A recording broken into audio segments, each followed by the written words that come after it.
We're finally back with the anthology episodes, and to say the least, it's pretty much a done deal that we're better off with these half episode stories than their longer counterparts. And looking at today's episode, the first half was pretty much a follow up from last week's episode about the importance of situational awareness and martial skills in our police officers.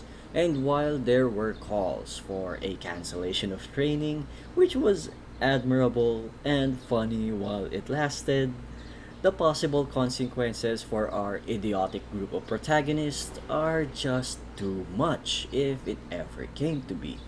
So they had to do it. As for the second half of the episode, it was pretty much all fun and games. Until Taro actually decided to use the rope after his third call for help.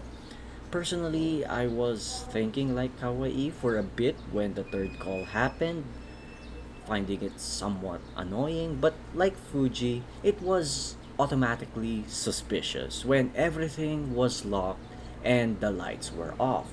So, good for Fuji that she went all in and eventually saved our boy Taro.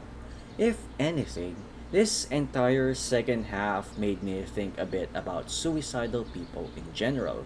And if you're out of the loop, suicide is a really big issue in Japan, something that should never be taken lightly, and you gotta give it to real life police officers that are like Fuji because they take these things quite seriously despite the possibility of some of these calls ending up as a late night prank.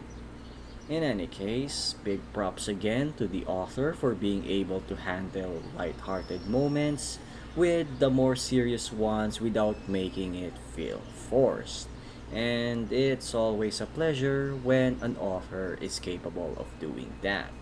And with that said, that's basically it for this episode. I thank you all for watching and see you guys next week.